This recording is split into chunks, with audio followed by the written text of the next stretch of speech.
for future broadcast on our YouTube channel. But don't worry, only the people in the little yellow box will be ones recorded. Also, if you have any questions for our author tonight, please type them in the chat box and he can see them, and I can ask them at the end and all of that. So as you get settled, it is my great pleasure tonight to introduce Theo Padnos, the author of Undercover Muslim, which explored everyday life among Westerners as they studied in Yemen's religious academies. He was held prisoner by a Syrian Al-Qaeda affiliate between 2012 and 2014. A documentary film about those experiences called Theo Who Lived was released in 2016 and was a New York Times Critics Book Pick. He joins us tonight to present his new memoir about those years, Blindfold, a memoir of capture, torture, and enlightenment. The New York Times Book Review said it lays bare the human condition at its extremes. There is depravity and resilience, rage and revelation, and ultimately a triumph of the human spirit. Padnos is a thoughtful witness of a nightmarish world, an acutely observed account that is deeply moving in places. And we're lucky tonight to be joined by John Seabrook, author of most recently The Song Machine Inside the Hit Factory. He has been a contributor to The New Yorker since 1989 and became a staff writer in 1993. And please join me in welcoming John Seabrook and Theo Padnos. Thanks. Hi, everybody. Hi, everybody. Hi. Hi. Now I'm going to kind of introduce John and Theo. I feel like we could have a podcast. Maybe this could be the beginning of a beautiful podcast. I met Theo actually after he was released. So if Theo had not survived, I would never have met Theo. I guess I had that additional skin in this game. I met Theo because of the film. And I like to say I met Theo in Paris because it's true, but also because it sounds like I go to Paris a lot. But I don't. You do, because your father lives there. Anyway, we met there in 2015, I think, was it? Mm-hmm. And we went biking, I think. We kind of biked around. Yeah. And I realized what a bike nut he was. Mm-hmm. And now I really know what a bike nut he is. Mm-hmm. And we have become friends, and I've gotten to see Theo risking himself in various sports activities and understand a little bit of his risk-taking nature, and maybe also a little bit of his hard-headed nature.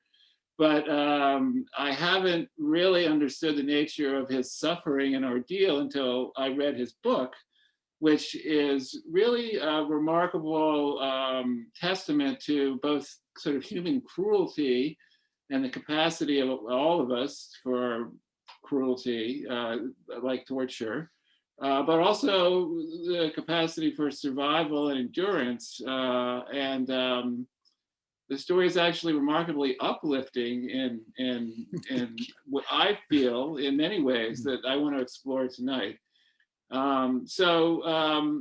You know, and I guess my other caveat there is because I didn't know you before your experience, I don't know how it changed you. So I kind of like to talk a little bit about that.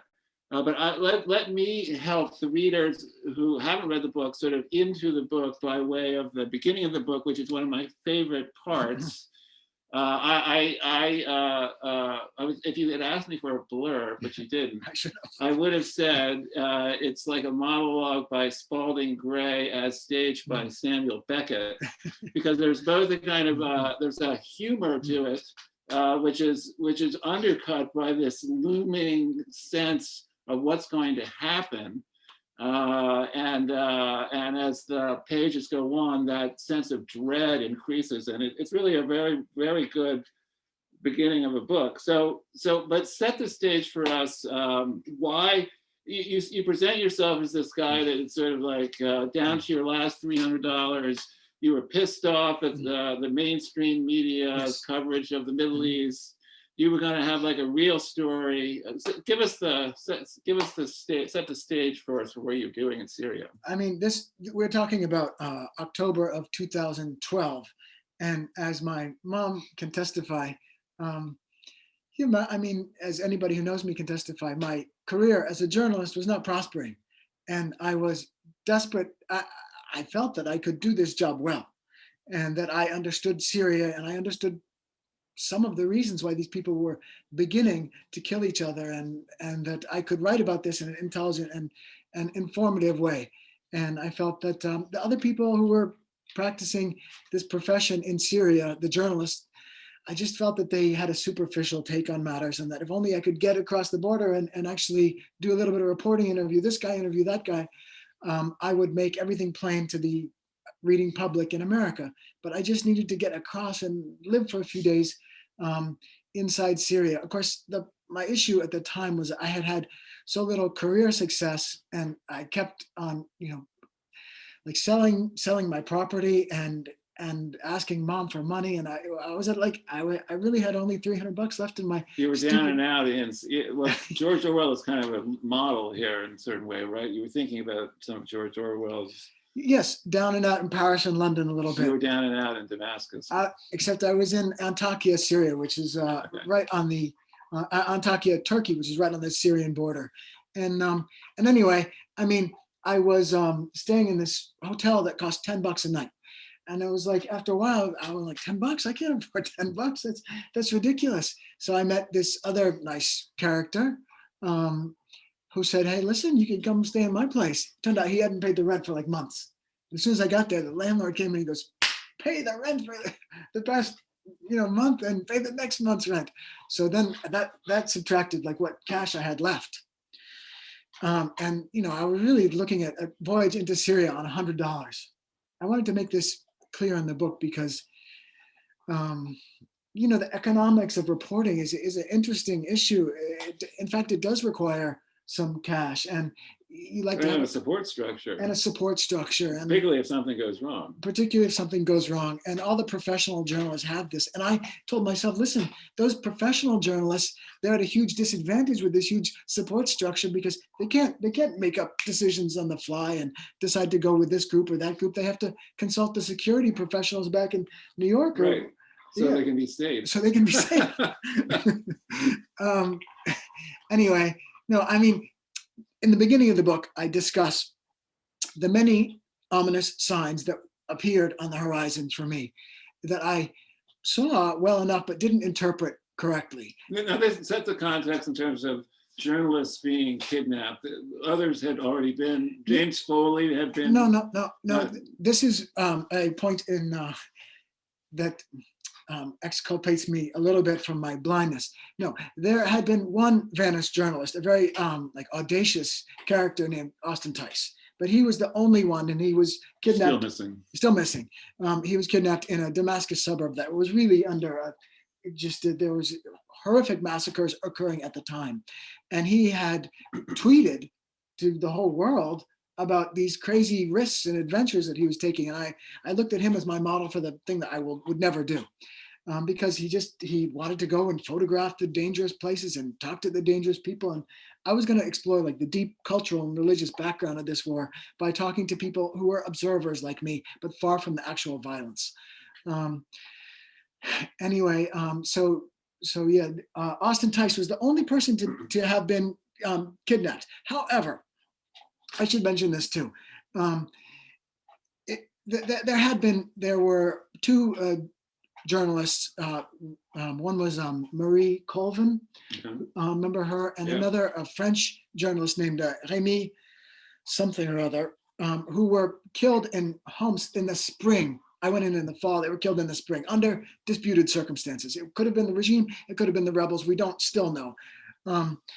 Anyway, so these people had died. And also, in fact, the rebels had been killing journalists for some time, as I knew. They decapitated one guy.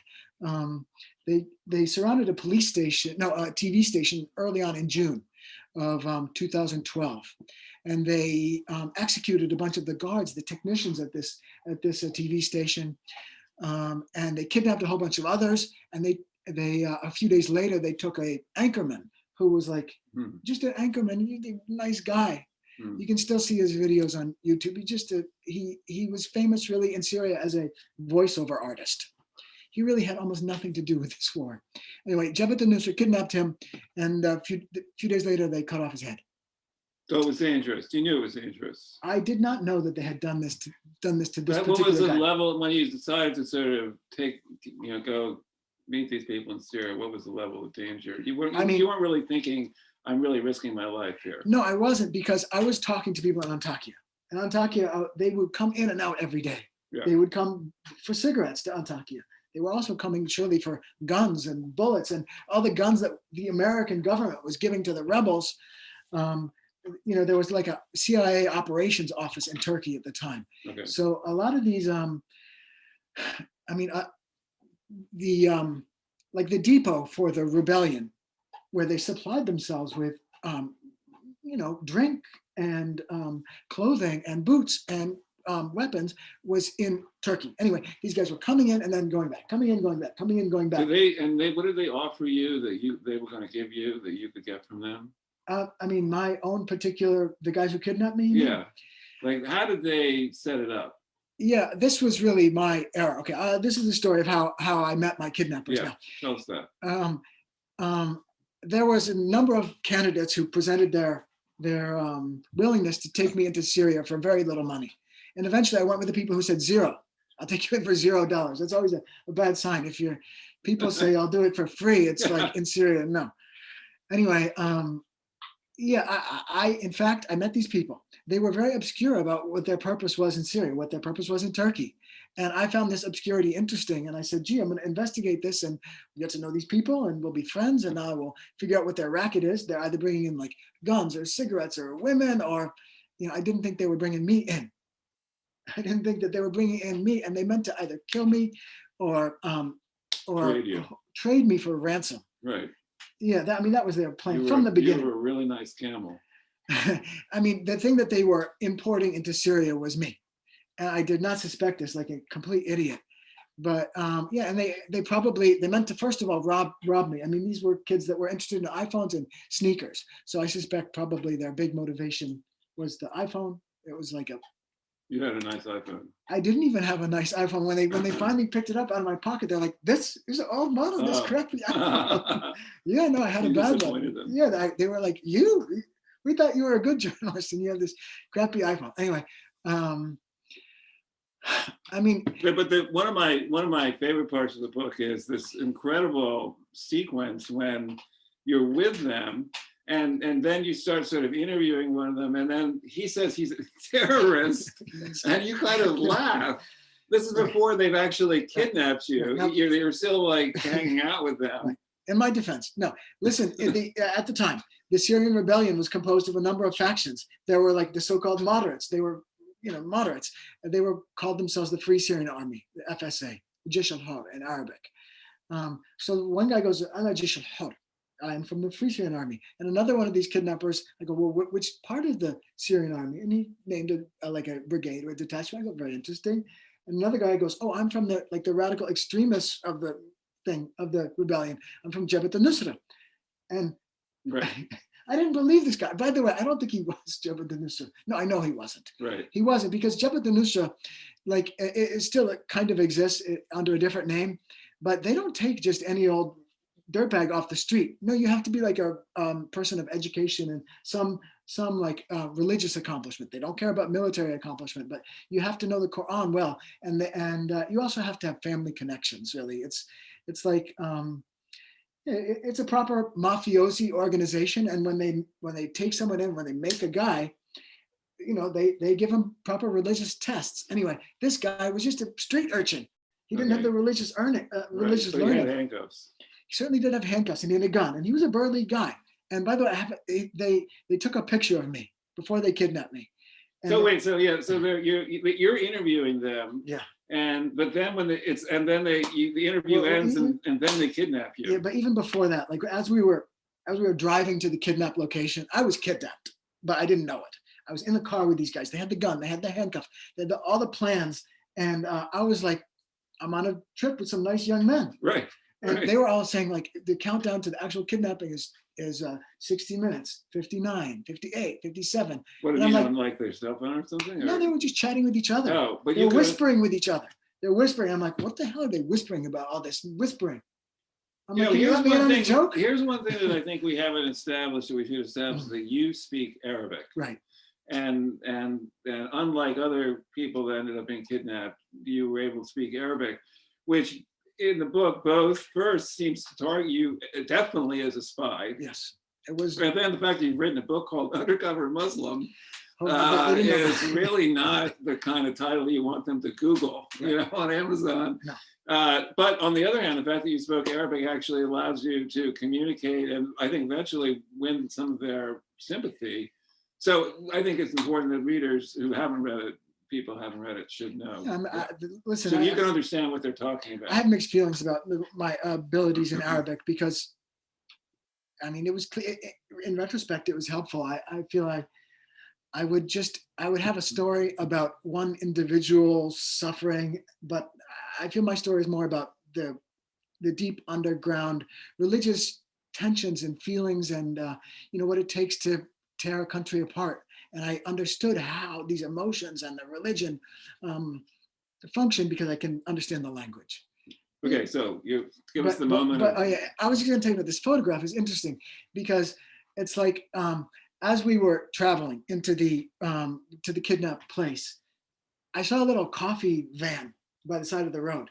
And I said to my kidnappers, who I didn't know were kidnapping me, I'm like, hey, fellas, let's go over and get a coffee, before we go off and do my reporting thing that I think I'm going to do. And they're like, great, let's go get a coffee. And I still thought that they were my best buddies. So I was. You took a picture of them. I said, I wanted a picture of this. So I gave my phone to one of the kidnappers. I'm like, can you take a picture of me with the Jabhat al-Nusra guy? Selfie. Yeah, like a selfie with a Jabhat, which they did. They were very happy to do. Selfie with a terrorist in the title. Yeah. Anyway, I mean, it shows the picture, which they then emailed to me. And I only recently discovered this, like out of the kindness of their hearts. They're like, we want to send a picture of this guy in his stupid oblivion to him. So anyway, several years later, Well, we can get into that. That's interesting. But wait, so let's get to the kidnap spot.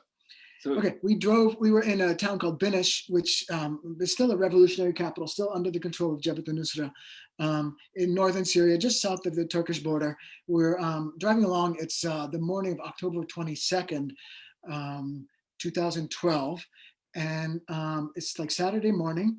And I'm thinking I'm about to have a wonderful reporting experience and discover the deep inner tensions and antagonisms between the two groups in Syria, like the government and the rebels, and why are they killing each other? And I'm going to really understand what it's like to be a young man in the grips of this powerful thing called war. Mm-hmm. And I had yet to really get these people to warm up to me, but I figured it was going to happen in the course of the day. The other thing on my mind that day was like, you know what, it might have been Sunday. No, it was Saturday morning. But I was like, I got to call mom because I hadn't called her in a few days. Theo's mom is a big presence in the book. Not physically, but in Theo's mind. Mm. She's often in your mind. Yeah, she was there. She lives here and locally too, so she's around her.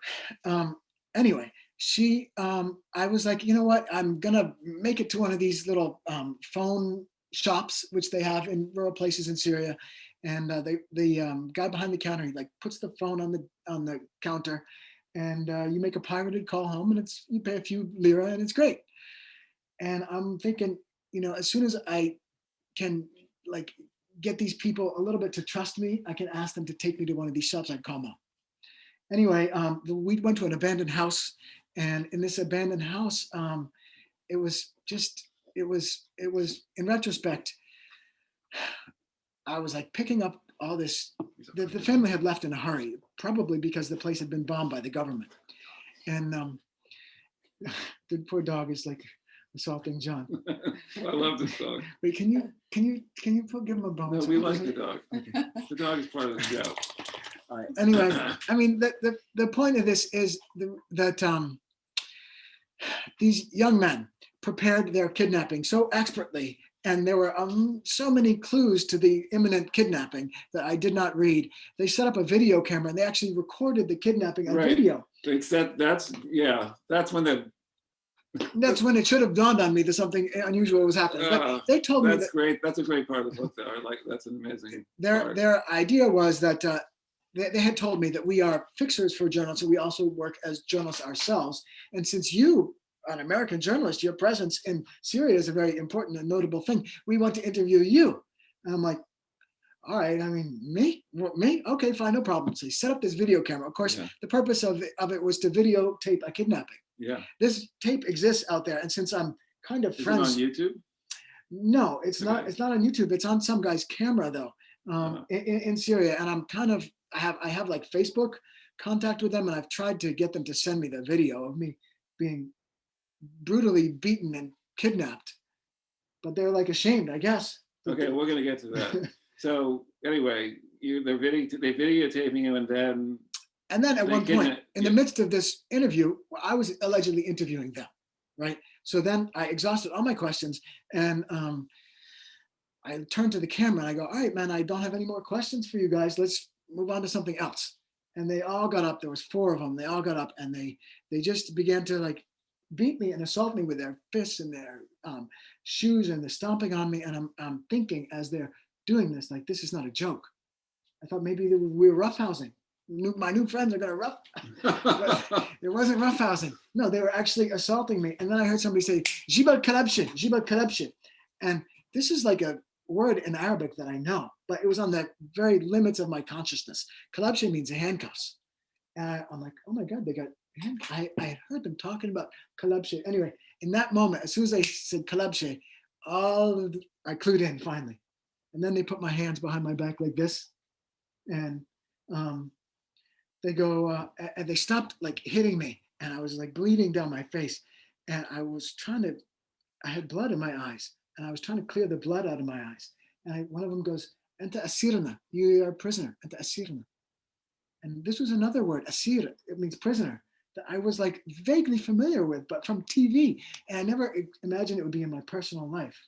And suddenly they're like, and then they go, "Give us your iPhone." You know, they took the iPhone out of my pocket, and they go, "This is ghanam."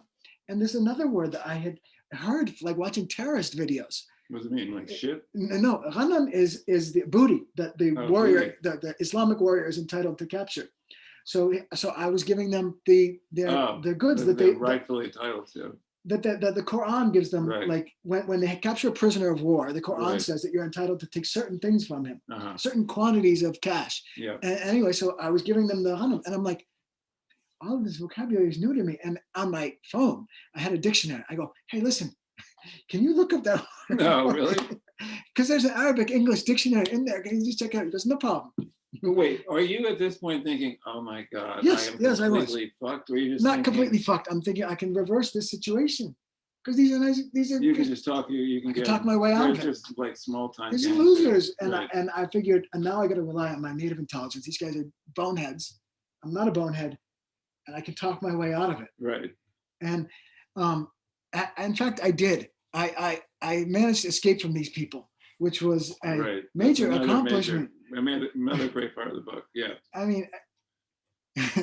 Anyway, yeah, I mean, you can see how I did it in the book. And then there's this horrifying moment when you think you're saved and they turn you in. This is a function of the fact that it's like the whole countryside is in control, psychological control of Jabhat al-Nusra. Even now, this is the case. The courts are there. I stood no chance in this court. You know, I went to the judge. I said, "Here's my case." But it was decided long before I got there. I mean, what was the case? Whether they were entitled to kidnap you or not? Or was I a spy or not? Oh. Yeah, was I a spy? And the witnesses in an Islamic court, you have like a defendant. I didn't realize I was the defendant in this trial. You have a defendant, you have 2 witnesses for the prosecution, and then you have a judge. There are no lawyers. They don't need lawyers.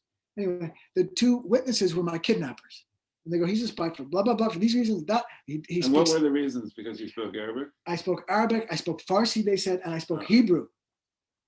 And I'm like, do you speak Hebrew? No, nor do I speak Farsi. Oh. They did find some Russian on my phone. So they were like, "He's got all these languages, spy." And the judge was like, "Yeah, no problem." My trial lasted, I testified for like 5 minutes, but the other guys testified for, I don't know, an hour. So you defended yourself, you had a lawyer? Pro se, I was a pro se. Pro se. Well, at this point, you've got to be thinking, "I'm fucked." Of course. You know, I told the judge, I'm like, I said, "I'm afraid." He goes, "Why are you afraid?" He goes, "You shouldn't be afraid if you're innocent." And that's not good either. Yeah. And anyway, this was the beginning of the nightmare. They sent me, like the judge, he made up his mind. He was videotaping me too, by the way. They videotape everything. This is the most well-documented war in the history of humanity. Until the insurrection, and it's quite similar to that. Has a lot of similarities. It's so similar to that. We're going to get into that. Every last person. We're not going to be able to get into all this stuff unless you keep moving. I'll move quickly. But right away after the judge rendered his verdict, by the way, which I didn't hear, but he summoned a soldier. He said to the soldier, prepare him a room downstairs. Well, I thought, okay, you're going to get a nice prepared room downstairs. So anyway, they put me in the toilet, on this underground toilet where the other prisoners had been in, and it was, of course, it was a proper prison cell that had been in use by the Syrian government before it was taken over by these rebels. And so, in the cells next door, there were other men. They locked me in this thing, and the food hatch was, I could open the food hatch. And so I did, and I put my head out. It was like on the ground level, because they treat these people like dogs. They feed you your food, they throw it on the ground. Sometimes that's how they fed you? I didn't get any food in this particular cell, but anyway, I put my head, I got it down on all fours. I opened up the food hatch, and I looked around to my left, to my right, and to my right, there was a guy, and he looked like a nice man, like you, just kind of like you. And I said to him, I go, man, what did you do? What's your crime? He goes, nah, Shia. We're Shia. And at that point, it's like, oh my God, I'm in the Shia-Sunni rivalry. Shia shit. Yeah, well, I'm in the same problem as the Shia in this part of the country. And in fact, they have been brutal to the Shia. There's a tiny little Shia community up there. Many of them have been massacred since then. So at that point, you realized that you were with people that they were going to probably treat very I was in deep trouble. Harshly. I was in deep trouble, and I was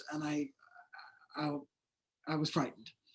But moments later, the cell door opened, and in came my kidnappers, the two witnesses in my trial against me, the guys that had originally, the people that I had escaped from the previous night. And they say, come here, you. We got you. And I'm like, I'm in deep trouble now. Now, one of these guys, by the way, he's a nice YouTuber. You can catch him. He's a journalist. He's like part of the opposition. One of your torturers is a YouTuber? One of the guys that came to pick me up in that instant. Okay. He's just a sinister, wicked, horrible person. But he has a nice. He has a YouTube platform. He's a journalist. No, he's a proper journalist, and I'm actually friends with him on Facebook now. Okay, well then we're gonna get into that. So then the book sort of descends into like the dark heart of the narrative, which is this. I don't know how many times you're tortured, and you're beaten with cables. You're shocked with car batteries. You're threatened with imminent execution repeatedly. Right. The most horrifying things that one can imagine. I mean, happened to you. Yeah, I mean, the reason why I feel it's worth discussing all of this is because they do this for a reason. And like, I'm the luckiest victim of all of this shit in Syria, because most of them die. Most of them die. And if they don't die, they do not come to a beautiful house like this with beautiful friends and like a nice future. Right. They go out to they're just subject to further victimization by other horrible gangs. It could be the government. It could be some other reincarnation of Jabhat al-Nusra. It's not a stable country. And that's why everybody wants to leave, because they want the security that we have. So anyway, I mean, yes, my point is that they want you to, they put me in this like torture environment and sustained that torture environment over many months, because they wanted to transform my consciousness, my psychology, and to have me like die to the person I was, which I kind of did do, and to give up on like Theo. And I wasn't going to be Theo anymore. And I was okay with that. I'm like, fine, I just want to live. And they had a new identity for me. And, they have this for everybody. And it's like their prisons, and even the society that they have invented is a society for transforming their consciousness. And they do it through terror. and through near-death experience. Everybody in Idlib right now, they have lived through so much bombing, so much near-death experience, and that they're not the people they used to be. And when you wake up from all this, you wake up like you're supposed to wake up with a new orientation. In space, you are oriented toward the power you cannot see. And it's like, God, what made me come through? You're supposed to say, God saved me, and I thank God, and people do thank God. And did you? No. This is the other part. You didn't convert to Islam, nor to Christianity, nor to anything. And religion doesn't seem to be the thing that kept you sane, or that you prayed to. I think you have a spiritual experience. You have a spiritual experience, perhaps, when you connect more deeply to the people around you, and to the community that you live in, and to the things you cannot see in life. That is a religious experience. You acknowledge there's powers that are much, much greater than you, and you're interested, and you want to explore, and you want to connect with these things, and you develop a ritual to do this. That's a proper religious experience, and it happened to me.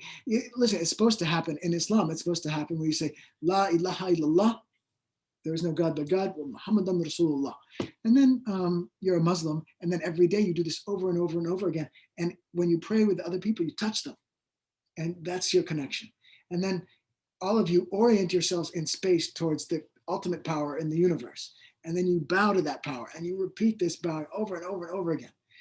And that is, that's religion. And that's what's supposed to happen. It does happen to most people. It does happen to most people who go into these prisons, and to all the citizens. It's like a transformative psychology. And you did have an experience like that. You feel like the old Theo. What is it, like stuff you cared about before you? Your identity, your whole identity. Did you get it? The first thing you get rid of is this Theo that we're seeing now, the new Theo or the old Theo? Like this is like the Manchurian, or like the plot of Homeland, right? I mean, that is actually the plot of Homeland, kind of. It is the plot of Homeland. But we are not going to actually blow us up at the bomb. Listen, like I became more deeply in touch with the things that I value and I care about, and that I cherish and I want to fight for. And perhaps I was like only superficially in contact with these things, but I became more myself through the whole experience. And for a Muslim, he's going to become more Muslim, and I became like more of a peacenik, really. So here's another interesting aspect of the book, is that it's a very there's no hate shown toward your torturers. You don't hate that. You don't seem to hate them. Well, it's like if you have a crocodile, and if there's a crocodile in the river and you go swimming with a crocodile and he bites you, you're going to be angry at the crocodile? No, you're going to understand crocodiles more. I don't know if I would liken the crocodile's mouth to a torturer's. Some of these people, listen. Motive. The torturer is a human being with a moral center. Right. That's right. No, I'm very indignant about, because I'm fine. I'm not angry about what they did to me, but I'm indignant about what they are doing to their fellow citizens. But why aren't you angry what they did to you? I feel that I put myself in the mouth of the lion and he bit. And it's like, I can't really blame the lion. That's what they were. All of these people are themselves victims, by the way. This is another fact of life within a cult. They're a cult. Life within a terrorist organization is that there's really one major victimizer. He's the leader of fucking Al-Qaeda, and he's doing it to everybody. He's got the money, he's got the guns, and he's got this sick psychological. Right. It's like a giant abusive relationship. A giant abuser who abuses everybody, but it flows down through the ranks, and he keeps a few. It's similar to Scientology, I'm sure. Now, or to the Trump administration. I don't know where we're at with time here, but I do want to get into the wonderful part of the book, your relationship with another American who was captured, Matt Schreier. Yeah. Tell us the story of that. Tell us, talk about him. Okay. Well, how you met, how that came to be, what happened. In January of 2013. You've been in prison for a certain amount of time. For like three and a half months. Okay. I thought it was January 1st, but it turns out it was January 20th. And it was late at night, the bombs falling all over the place. And there's a bustle in the hallway outside my door. The door opens and in comes a guy who was talking in a New York accent. I can't do the New York accent, Long Island accent. Okay. But I thought, that I assumed that he was a terrorist because I had seen only terrorists for 4 months. And, I assumed he was an American terrorist, but it turned out he was an American prisoner. And I said, they closed the door and they said, you guys get to know each other. And so we stayed up the whole night discussing life. And he was a 33-year-old American guy who had wanted to become like a photojournalist. And he had like no success, kind of like me. I felt that there was this vast gap of abilities between me and him. But the truth of the matter is that we were both really on the same career level in that we wanted to be part of it, but we weren't. Okay. And he was sending off his photos to like the Albany Times-Union and to various other papers, and they were not publishing them. And something similar was happening to me. So we were companions in misery in that respect. And we discussed our career shortcomings. And he had been told that we were being held in an Islamic court. So he had prepared a long speech to the judge. And he like delivered the speech to me. And I told him it was a very impressive and powerful speech. And surely if we really were in an Islamic court, which we weren't, they would listen and have compassion and let him go. But we were in a situation which neither of us really understood. It was. So your relationship soured fairly quickly. That after we slept an hour, within a few hours of our meeting, he was in my face and screaming and outraged over something that I had done. I had like brushed I was like rubbing my teeth with a stick. We didn't have toothbrushes, but I was rubbing my teeth with a stick and that pissed him off. So he was screaming. He was psychotic. I mean, we were both frightened for our lives. He hadn't yet been tortured, but I had been. And then there was a falling out over the fact that you wouldn't convert to Islam. That was a huge issue between us. Like soon enough, or within a matter of weeks, they put in a proper mujahid or terrorist into our cell, a guy who had come from Morocco to carry on the jihad. And this guy said, well, of course, you both should convert to Islam. I said, no, thank you. And Matt, my cell neighborhood, let's do it. Those were his exact words. Let's do it. He could not say the Testament of Faith. He knew nothing about the religion. But it was kind of a fake conversion. I mean, it wasn't. They told him that if he converted to Islam, they couldn't execute him because he was a Muslim. Right. So he was like, okay, let's do it. And right away, he discovered that once you are Muslim, you have to pray 5 times a day. You have to carry out the ablutions. You can't say swear words. And all of this really cramped his style. His Brooklyn style. Yeah, it was Brooklyn style. It was like he every second word out of his mouth was a swear word. So that's. But anyway, Jabhat al-Nusra, they didn't believe this. They had other prisoners. They already had James Foley. They had James Foley and another guy, John Cantley, perhaps in rooms down the hall. But this was at the time ISIS and Jabhat al-Nusra were like one family, and so they had other Western prisoners, and these guys were all converting to Islam. And they didn't believe any of us. And I felt it was better to tell them the truth. It was like, my truth was, hey, listen, all I know about Islam from you guys is like beatings and torture and prison. Show me, take me to a mosque. Something to rationalize, I guess. They were fine with that. They were like, no, this isn't Islam. This is punishment. But yes, you should learn here. But I wasn't allowed to, it was like a catch-22. If you're going to learn about Islam, you need to study the Quran. But because I was an unbeliever to them, Jabhat al-Nusra, I wasn't allowed to touch the sacred book. Before I could touch it, I had to convert. Right. So but at a certain point, you and Matt hatched an escape plan, and how are you going to get out again?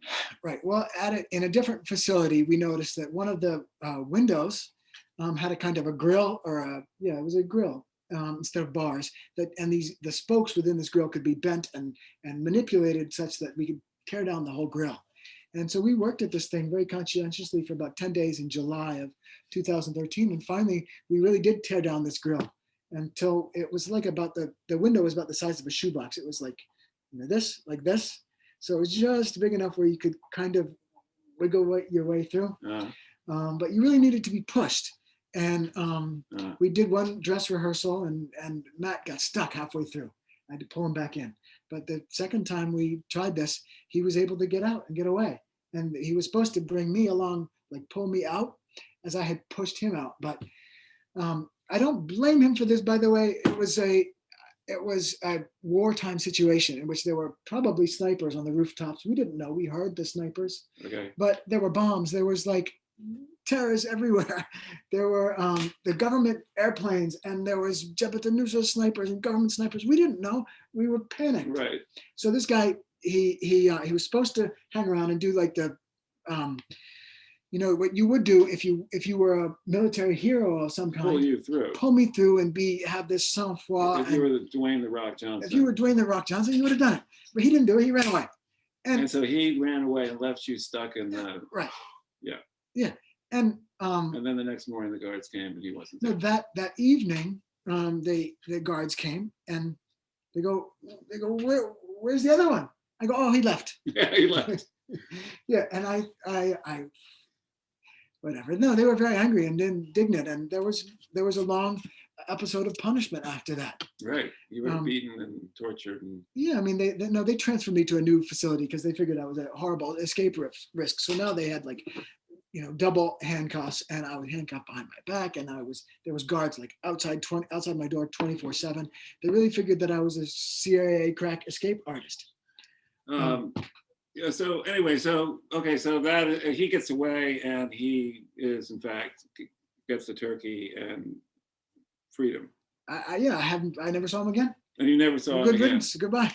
But he wrote. I think he also wrote about. He has written a book. Yes. Yes. Bits of which I had to read for the legal review of my own book. It's not much of a work of art, in my opinion, personal opinion. But go ahead, read it. Okay, so anyway, so now you didn't escape, but you eventually stopped getting tortured. Let's sort of get toward the end and how you got out, because we do want to leave some time for questions. Right. So how did the whole denouement go down? And okay, well, meanwhile, your mother, I think we should actually shout out Nancy Curtis, everybody, was meanwhile, while this guy was sitting in jail, she was actually busting her ass, going everywhere and talking up the U.S. government as, we don't need to necessarily get into this, but they refused to negotiate. And so, but they wanted a ransom paid, and then James Foley got beheaded. And so anyway, how did it go down? What I understand about my release is this. In the first place, my cousin Viva and mom, yes, and your cousin was also. Yeah, Viva and another cousin named Betsy Sullivan. The three of them were the 3 or 4. Mom were the 3 or 4. She's on mute. She's on mute. Okay. Oh, Amy Rosenthal. Okay. So there she is. Yeah. I can see. Anyway, we have a group of female cousins and one female FBI agent, and all these women were trying to rescue me from the horrible men that had kidnapped me. And in fact, they succeeded with the help of the Qatari ambassador to the UN, and also Samantha Power, who helped my mom get in touch with the Qatari ambassador to the UN. Basically, I believe, I don't have any proof of this, but I believe the US government and the Qataris from the very beginning were, no, actually I do have proof of this. This much I know. At the very beginning of the troubles in Syria, the Western governments decided that Bashar al-Assad was terrible and that the rebels were probably going to be okay. So let's give the rebels a bunch of guns and weapons and ship those into Syria, and all will be well. Well, a number of these rebels went rogue. And the US government and everybody in the world knew very well that these guys were not to be trusted, or should have known. I knew. We would never tolerate these weapons on our streets. But anyway, the US and the Qataris were giving them incredibly powerful weapons that overwhelmed the Syrian government and allowed them to take over enormous swaths of the countryside. I think eventually the Qataris had some conscience about this, like our rebels went rogue. They become ISIS. They become Jabhat al-Nusra. They're kidnapping the Americans. They're killing the Americans, and it's kind of our fault. Okay, but anyway, back to your story. Yeah, well, they said, you know what? The Qataris had some conscience about this. They said, we get tons of money. We'll pay to get Theo out. Okay. And the U.S. government was like, no. For a long time, the U.S. government was like, no, we don't pay. And then they killed James Foley. Right. And the U.S. was like, okay, no problem, just throw them some cash. So that's how I got out, and I believe that it was the Qataris that had the conscience, and for a long time they were saying we could get this guy out, but the U.S. government was like, we cannot exchange cash for a person. Let him be tortured. That's fine. Then they killed James Foley. Like, maybe we don't want them to be killed. Right. Okay. So you came out. They released you where, to Turkey or to West Germany? No. I can't remember. West Germany. No, the Qataris insisted that I be released into Israeli territory. Okay. Yeah, because they were worried about terrorists in Jordan, okay. which I so happened you to be released close in to at the Israel. time. That's right. Yeah. So and I was then released. You met when at the end of the book, you don't meet your mother. Right. And what was that about? Okay. Now I will explain this. At a certain point in the book, I discussed like what would be the dreams that I was having, that I was relinquishing, where I wanted to be. I wanted to go to Vermont, come home to Vermont. That's why we met, kind of, because you were doing the film sequence in the land that we owned there. Wasn't that part of your? Well, anyway, keep going. No. At a certain point in the book, I discuss how I was. They made me relinquish the dreams that I have in life. Okay. One of them was to just go home to Vermont, but I was like, okay, I don't need that. And another one was that I was going to become a writer, but I was like, I don't need that shit. Who cares about this stupid writing crap? Because I felt I was dying. And in order to live, I was telling myself to relinquish these dreams. So I'm okay, I don't need that. I just want to live. And the other one was I was going to see my mom again. But I even relinquished that. No, I don't need that. Okay. And at the end of the book, I say, I'm with my mom. I'm back in Vermont. Yeah. And I'm writing. And I want the readers to know it's like, it's okay for me. I came through this okay. I got all my dreams came true. And, all your dreams came true. What about your nightmares? Don't you have lingering nightmares? No, I don't have nightmares. I mean, no, not really. I mean, no, so mentally speaking. No post-traumatic stress syndrome? I don't think that, no. Or are you just like such a tough guy that you're it's not tough. It's not toughness, but I think that people process trauma in different ways. And in my case, I think what happened to me was that I had this like access of creativity and wanting to live, wanting to explain and write and be myself. And even though I was in prison and I didn't know if I was going to survive that day, I was like, I'm alive, and this is I'm being myself by writing. And did writing this book help you process it? Was that writing the book that I wrote in the prison in Syria? That's a different book. Yeah, no, but was this book. Was this book in some way your way of dealing with it? I mean, it must have been. Of course, of course. Go through the whole thing again. Of course, but. And was that helpful? Or was that like adding to the nightmare? No, it didn't. It didn't. Writing, as you know, much better than I do. It's like a technical exercise where you're trying to make the pieces in the jigsaw puzzle fit together. Yeah, that's actually how I metaphorize it often. Yeah. Okay. Jigsaws. So I love jigsaws, there you are playing with your jigsaw puzzle, and you're not thinking about my trauma that happened a long time ago. You're like, how am I going to fit that piece into that piece? That was what my experience. That can be a good thing. Of course. It helps you give order to the chaos. Exactly. Yeah, no, it was satisfying in that way. I'm not sure it was restorative or it didn't get me over the PTSD. But listen, one thing that did help me was I had no orientation in the beginning in space or time. I didn't know who the people were. I didn't know what they wanted with me. I didn't know what they were going to do to me. So anyway. Okay, we have some questions. Let's take some questions. So well, this has been so fascinating. And please, if you have any questions, do type them in. But let's to get things started off. Theo, you mentioned a few times that you've been in touch with some of these people on Facebook. Can you tell us a little bit more about that? Well, one of these guys was killed, apparently. The guy that I call Abu Osama in the book. No, that was what he called himself. This guy, the government killed him with a bomb, apparently, according to his cousin. But there are other people in that family. It's a huge family in Binish or that area that I'm in touch with, and one of them was involved in the kidnapping. And the U.S. government would like to bring these guys to justice, but they can't like get over there and go kidnap them and bring them back. So, but yeah, listen, there's a lot of there are still people that the that I was in prison with that have disappeared. We would like these kidnappers to give us information about them. Yeah, they're still victims. Their families are still looking for their victims. They're like, what did you do with my kid? So we would like these kidnappers that I'm in touch with to help find the people that are still missing. But of course, they won't do that. They're terrorists. But you're Facebook friends, nonetheless. Listen, I want to be Facebook friends with them so that they help us. You know, they're not talking to anybody, but our hope of recovering the vanished people lies in our connections that we have with them.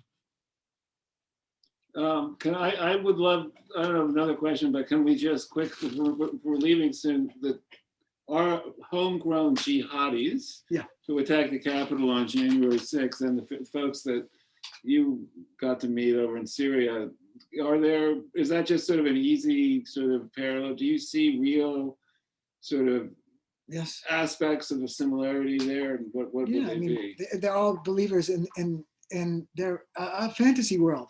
Like the fantasy world is that Donald Trump won the election. Right. And they really believe that. And they really believe that they're doing the right things. Like most of the terrorists that you encounter, they're like, I know that God is with me. I'm on the side of God. Right. So I think most of these people filmed themselves in the Capitol because they were so persuaded about the righteousness of it. They didn't anticipate that the FBI was going to come and arrest them the next day. Right. The FBI is going to be on my side. Right. Well, most of the people who are involved in the Syrian struggle, they film themselves constantly, and they always say God is on our side. Right. And the general movement is to like bring the community back to the ancient values that have guided the thing for the community forever. And like the Trump people, they're persuaded that the Democrats and Obama and Joe Biden, they're losing their status, losing their place. No, that the Democrats are like anti-American, and that the true values of America, the guns, and the frontier, and the independence, and the freedom, and the liberty, all these things, they're going to restore these values to the American public. Right. And that's the general project of the rebels in Syria. Is they're going to bring the community back to the ancient values of God. For them, it's God, and for the rebels in America, it's the U.S. Constitution, which they never read. And neither, by the way, did the terrorists get that much. There's a lot in the Quran that they don't read. They're not that interested in the end.